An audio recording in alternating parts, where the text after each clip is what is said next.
तीन गुण अत्यंत आवश्यक है। श्रद्धा, नम्रता, योग्यता। यदि ज्ञान पाना है तो श्रद्धा की आवश्यकता होगी, यदि मान पाना है तो स्वभाव में नम्रता की आवश्यकता होगी, और यदि मनोवांछित स्थान प्राप्त करना है तो योग्यता की आवश्यकता होगी। अर्थ सरल है, श्रद्धा ज्ञान देगी, नम्रता मान देगी और योग्यता उचित स्थान देगी। किंतु यदि इन तीनों गुणों को आप मिला दोगे तो कुछ ऐसा मिलेगा जो इन सब से उच्च होगा, सम्मान। और यही सम्मान है जो हर एक मनुष्य को अपने जीवन में पाने का प्रयास करना चाहिए, क्योंकि यही सम्मान है जिसके कारण आपके जाने के पश्चात भी ये संसार आपको प्रेम करेगा और स्मरण करेगा। आइए मेरे साथ प्रेम से कहिए, राधे राधे। जीवन में गति महत्वपूर्ण है, मति महत्वपूर्ण है, और सबसे अधिक महत्वपूर्ण है संगति। एक ओस की बूंद, उसमें गति होती है, प्रकृति को उसे पाने की मति होती है, किंतु ये संगति होती है जो निर्धारित करती है कि ये ओस की बूंद सीप के मुख में गिरकर मोती बनेगी या एक विषैले सर्प के मुख में गिरकर विष बनेगी। अब देखिए, कचरा तो एक स्वर्णकार के दुकान पे भी होता है और कचरा किसी व्यापारी के दुकान पे भी होता है, किंतु कचरा जो स्वर्णकार के दुकान में होता है वो व्यापारी के दुकान के कचरे से अधिक मूल्यवान होता है, क्योंकि उसमें सोने के कणों की संगति होती है। इसलिए जीवन में इस संगति का विशेष ध्यान रखेंगे। जैसी संगति वैसे ही आप बनोगे। आइए मेरे साथ प्रेम से कहिए, राधे राधे। संसार में सबसे अधिक कोमल वस्तु है रेशम। ये रेशम इतना अधिक कोमल होता है कि इसका पूरा का पूरा थान मात्र एक हाथ में समा जाता है। कभी सोचा है कि ये रेशम बनता कैसे? एक कीट की लार से रेशम बनता है। ये कीट उस रेशम को घुमाता जाता है, घुमाता जाता है, घुमाता जाता है और धीरे धीरे उसी में फंसता चला जाता है। अंततः उसकी सुंदर अमूल्य रचना रेशम का धागा, इसका निर्माण पूर्ण हो जाता है, किंतु उसी में ये स्वयं को बंदी पा लेता है। अपने ही मायाजाल के बंदी ग्रह में स्वयं ही फंस जाता है। अब इस धागे को उपयोग में लाने के लिए इन कीटों को उनके कवच के साथ उबलते हुए जल में डाला जाता है। इस संसार में यदि हमारे स्वप्न इस संसार का दुख हरने के लिए, इस संसार में सुख बांटने के लिए है, तभी हमारी प्रगति होगी। यदि हमारे ये स्वप्न मात्र हमारे लिए हैं, स्वार्थ के लिए हैं, तो ये स्वप्न हमें अंधा कर देंगे, हमें अंधकार की ओर ले जाएंगे और हम भी बन जाएंगे उस कीट की भांति, अपने ही माया जाल में फंसते चले जाएंगे और अंत में हमें प्राप्त होगा तो केवल एकांत, अंधकारमय मृत्यु। तो स्वप्न अवश्य बुनिए, किंतु इस प्रकार मत बुनिए कि उसके बंदी ग्रह में आप स्वयं ही फंस जाएं। स्वप्न देखें विस्तार के, परमार्थ के, सबके उद्धार के, ना के अंधकार के। तभी कल्याण होगा और तभी ये हृदय प्रसन्न होकर कहेगा, राधे राधे। संसार में सभी ऊपर उठना चाहते हैं, कोई झुकना नहीं चाहता। सबको ऐसा लगता है कि झुकने का अर्थ है उनके स्वाभिमान या उनके अहंकार के विरुद्ध जाना। उन्हें ऐसा लगता है कि यदि हम झुकेंगे तो संसार हमें दुर्बल समझेगा, उनके शौर्य का, उनके व्यक्तित्व का अपमान होगा। किंतु क्या यही सत्य है? क्या हर बार झुकने का अर्थ सम्मान खोना ही होता है? कदापि नहीं। अब स्वयं के जीवन को ही देख लीजिए। आपकी कोई अमूल्य वस्तु नीचे गिर जाती है तो आप कैसे उठाते हैं? उस वस्तु को उठाने के लिए आपको नीचे झुकना ही पड़ता है। आप बड़ों का आशीष कैसे प्राप्त करते हैं? आपको झुक के ही उनका आशीष प्राप्त करना पड़ेगा, नहीं? सोचिए, आप किसी मार्ग पर चल रहे हैं, आपको देखना है कि आप उचित मार्ग पर चल रहे हैं या नहीं, कहीं पांव के नीचे कांटा ना आ जाए। कैसे देखें? आपको शीश झुकाकर देखना ही पड़ेगा। इसका अर्थ क्या है? अर्थ सरल है, हर बार झुकना अनुचित नहीं है, सम्मान खोना तो कदापि नहीं है। परिस्थिति अनुसार और जहां आवश्यक हो उस समय यदि आप झुकना सीख गए तो आप बहुत कुछ पा सकते हैं। ज्ञान, मान, गुण, विश्वास।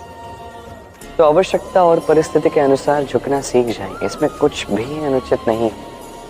आत्मसम्मान अवश्य होना चाहिए, किंतु ये अहंकार में कभी बदलना नहीं चाहिए। इस बात का विशेष ध्यान रखिएगा और मेरे साथ प्रेम से कहिएगा, राधे राधे। ज्ञान और घमंड, इन दोनों में संबंध क्या है? ठीक वैसा ही संबंध है जैसे कंगन और हाथ का है, जैसे नेत्र और दृष्टि का है। अब आप कहेंगे कि ये मैं क्या कह रहा हूं, ज्ञान और घमंड का ऐसा संबंध कैसे हो सकता है? देखिए, जो व्यक्ति ज्ञानी है, जिसके पास ज्ञान है और वो जानता है कि उसके पास ज्ञान है, उसमें अपने आप ही घमंड आने लगता है। अब कुछ ही ज्ञानी ऐसे होते हैं जो अपने घमंड के विषय में ज्ञान प्राप्त कर पाते हैं। वास्तविक ज्ञानी तो वो होता है जो अपने ज्ञान का उपयोग करके घमंड को दूर करता है, उचित समय पे समझ जाता है, स्वयं में झांक कर ये बात समझ लेता है कि उसके भीतर अहंकार जाग रहा है और स्वयं को वहीं रोक देता है ताकि अहंकार के मार्ग पर वो आगे ना बढ़े। ये घमंड, ये कब उचित है, कब नहीं, कब इसका उपयोग करना है, कब नहीं, कब इसे रोकना है, दूर करना है, ये सीखना आवश्यक है। और यदि ये आप सीख गए तो आप ज्ञानी भी बनेंगे, सुखी भी रहेंगे।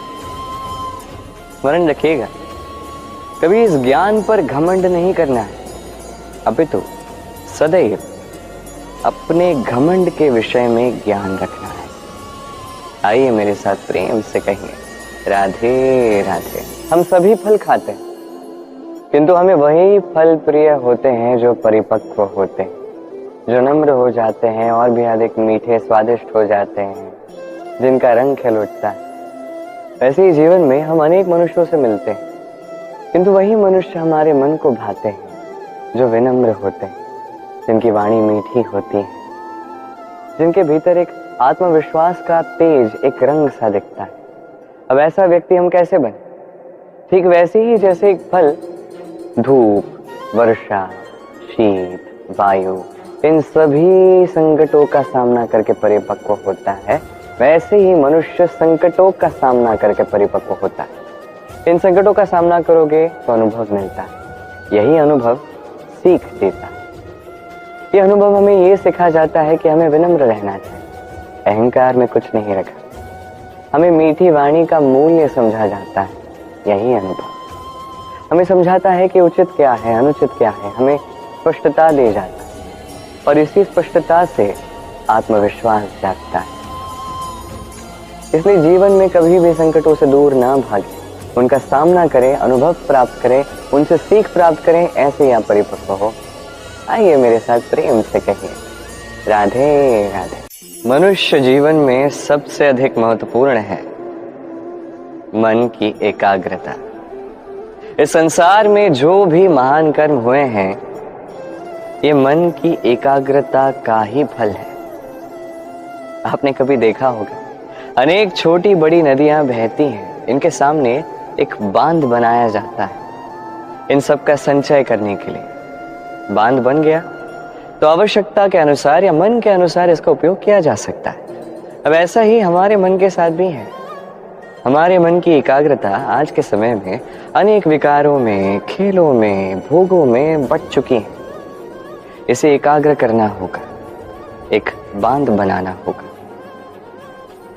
कर्म का बांध।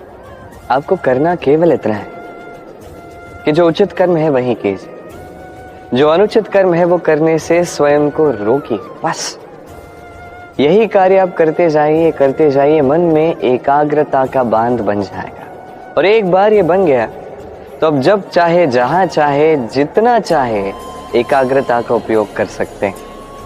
और एक बार आप ये सीख गए तो इस संसार को बदलने वाले कार्य आप कर सकते हैं, इस समाज को सुधारने वाले कार्य आप कर सकते हैं। तो इस मन को साधिए और मेरे साथ प्रेम से कहिए, राधे राधे। कनक, कितना सुंदर शब्द है ना। इसके कई सारे रूप हैं, कई सारे अर्थ भी हैं।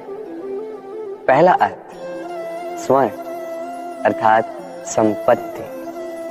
दूसरा अर्थ धतूरा अर्थात पौधे का एक बीज जो अत्यंत मधुशाली होता है।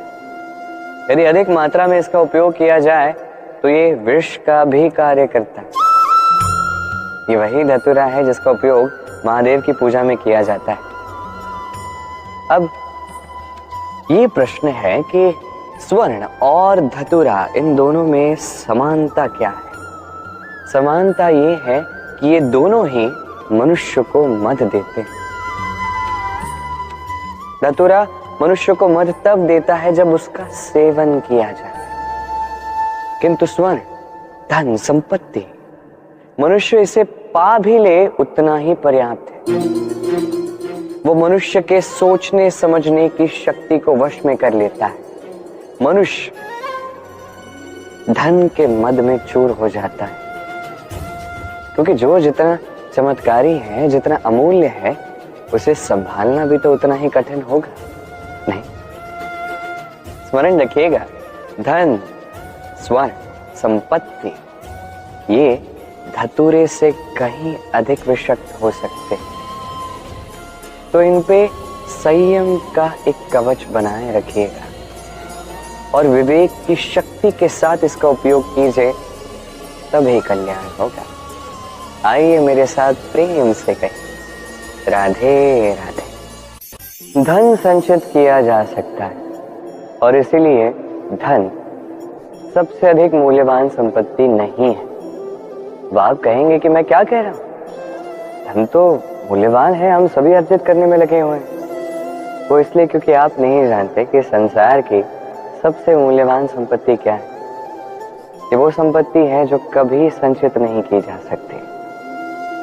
आपके पास जितना भी धन हो उससे आप स्वास्थ्य पा सकते हैं, घर पा सकते हैं, आदि इत्यादि, किंतु जितने भी धनी आप क्यों ना हो जाए, बीते हुए कल का एक क्षण पुनः नहीं पा सकते। ये एक क्षण, ये समय, ये है संसार की सबसे मूल्यवान संपत्ति। एक बार चली गई तो पुनः कभी लौट कर नहीं आएगी। अब ये क्षण बीत क्यों ना जाए, इन स्मृतियों में हम पुनः उन्हें जी सकते हैं, उसका आनंद उठा सकते हैं, और जिसके साथ भी हमने समय व्यतीत किया उसकी स्मृतियों में भी हम सदैव जीवित रह सकते हैं। इसलिए समय सबसे मूल्यवान संपत्ति, इसे ऐसे ही व्यर्थ मत कीजिए। हर क्षण इसका उपयोग कीजिए, आनंद उठाइए और प्रेम के साथ कहिए, राधे राधे। वन में आप किसी विषैले सर्प को देखोगे तो आप क्या करोगे? आप तुरंत ही मुड़ के उससे दूर भागने जाओगे। और ऐसा क्यों करोगे? स्वयं की रक्षा के लिए। चलो ये बात तो मैं मान गया, किंतु जीवन में ये क्यों नहीं करते? अब जहां भी जाते हैं, जिस भी स्थान पे जाते हैं, हर एक स्थान पर, हर एक समय पर ऐसे विषैले सर्प होते ही हैं। ये वो सर्प नहीं है जो आपको वन में मिलते हैं, ये वो सर्प हैं जो आपको पाप करने के लिए प्रेरित करते हैं, जो आपके भीतर की वासना, क्रोध, अहंकार, लोभ, ईर्ष्या, ये सब कुछ बढ़ाते हैं। देखिए, वन का ये सर्प, ये एक बार बख्श भी दे, हमें ना डसे, किंतु ये जो पाप साधन सर्प है, ये अवश्य ही डसेगा। कर्म करोगे तो उसका फल तो मिलेगा। इसलिए जब भी कहीं भी जाओ, आप किसी को देखोगे या आप कुछ ऐसा देखोगे जो आपको पाप करने के लिए प्रेरित करे, तो तुरंत ही उससे दूर भाग जाइए, जैसे वन के सर्प को देख के आप भागते हैं।